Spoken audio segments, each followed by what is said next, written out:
My guest is Brent Talbot. He teaches military strategy at the U.S. Air Force Academy. Welcome to the show, Brent.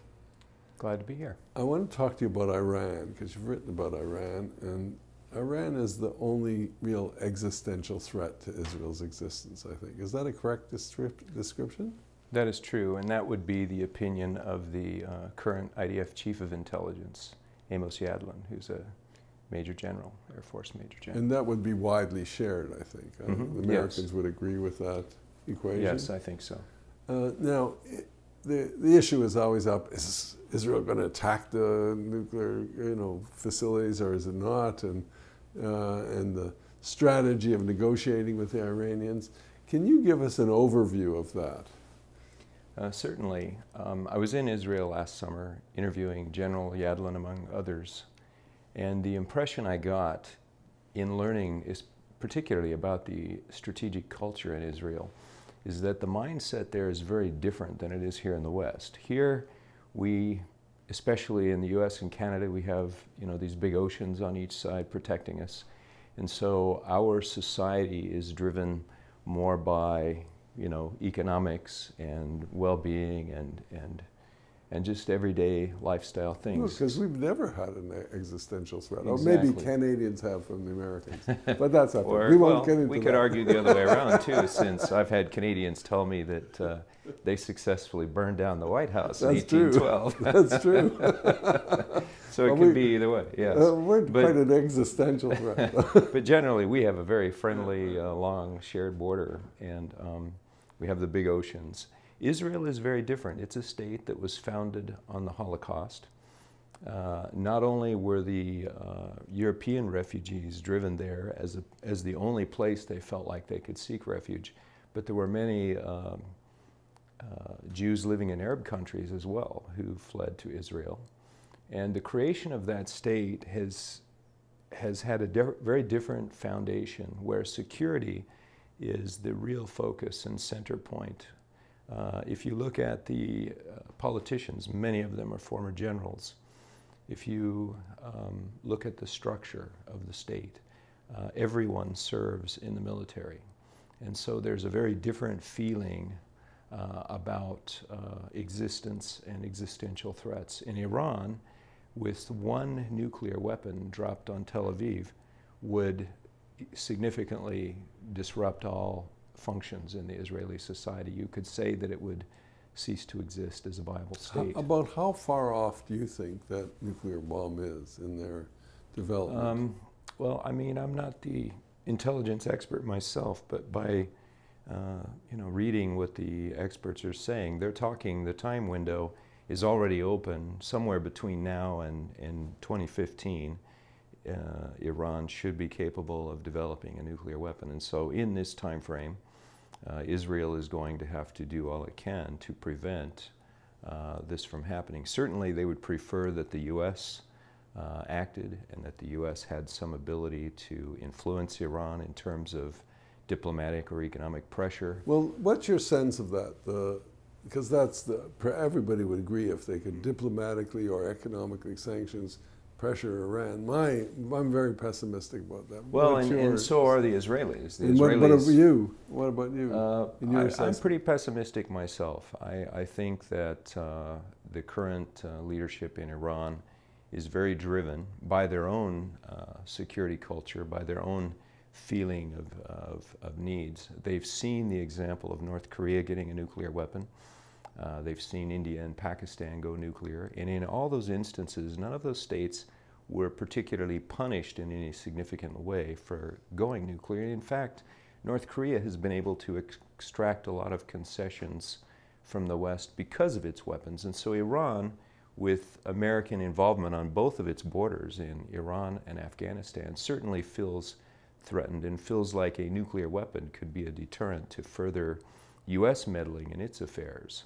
Therefore, I really think Iran is driven, for all those reasons, to obtain a weapon, and it certainly will do so within probably that time frame. But there's also not enough, I sense, and you can tell me whether I'm right or wrong, sense in the United States willing to go beyond economic or diplomatic measures. They're not willing to use military measures against Iran. Yeah, I don't think so, not at this time. I don't think you'll see a U.S. preemptive strike on Iranian nuclear infrastructure. However, I think that Israel, at some point in time, there's going to be a determination that a threshold has been crossed. And when that happens, I believe Israel will strike just like they did against Ozark in 1981 when they hit Saddam's reactor complex, and more recently in 2007 when they hit the Syrian complex that was under construction. But that was more, both of those were much simpler than the Iranian Certainly. possibilities. Is it feasible to attack given what Iran has done? Well, there is a study done by some MIT scientists that believe it is. For one thing, Israel did demonstrate in the summer of 2008 that it has the capacity to conduct a large-scale attack. It flew 1,000 fighters out of the Mediterranean. They did aerial refueling, and they flew relative ranges to what would be expected to conduct a mission against Iran. So they did the mission going west rather than east. Certainly there would be a problem going east because of Iranian missiles, and more importantly because of U.S. control of Iraqi airspace and the Gulf airspace. Yeah. So I think what would happen is Israel, when they determine the need is there, they could launch some 50 to 100 fighters out of the Mediterranean, fly north into Turkish airspace, across Turkey, and enter Iran from Turkish airspace, thereby bypassing any need to have an American green light for this attack. But that's also becoming problematic with Turkey's new role vis-a-vis Israel. They used to be an ally, and they're not. Yeah, that's changing with Erdogan. Certainly, he has expressed more displeasure, particularly since Operation Cast Lead in 2009 against the Palestinians. However, Erdogan himself has made statements that he would not support Iranian nuclear weapons. And if we go back to 2007, the attack on Syria implicates Turkey to some extent in that there were Israeli drop tanks found on the ground in Turkey, possibly dropped from that attack. In other words, Turkish airspace was used to attack Syria in 2007. And so because eastern Turkey is so unregulated anyway, I think it's very possible that they could use that avenue for entry into Iran. Now, the other thing, of course, is that there's a very dispersed infrastructure in Iran. It's much more difficult. Yeah. But there's essentially three key targets of concern. What's it called? Natanz is the underground uranium enrichment facilities. They were essentially built above ground in a pit and then buried over, meaning the Israelis know exactly where they're located.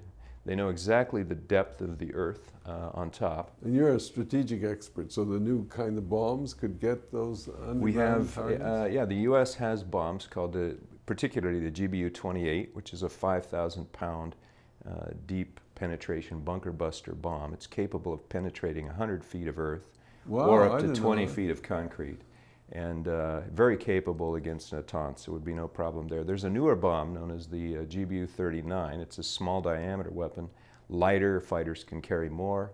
Doesn't have quite the penetration capability, but again, against Natanz, it's still a possibility. The other two sites are Arak, A-R-A-K, which is a plutonium reactor complex where they might be constructing plutonium reactors where you don't have to use uranium enrichment. You can just go straight to plutonium production of a weapon.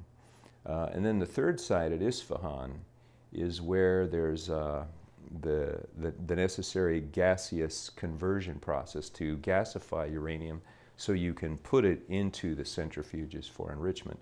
And so by taking out those three sites, you eliminate the possibility of uranium enrichment, and you also eliminate the possibility of shortcutting the uranium process by going directly with plutonium bombs. So those are the key elements, and about 50 fighters or so could take out all three of those targets significantly. Brent, this is very enlightening for me. I mean, I think I follow the material, but I didn't know it was really feasible till now. Well, thank you very much for coming on the show. Well, thank you. Glad to be here.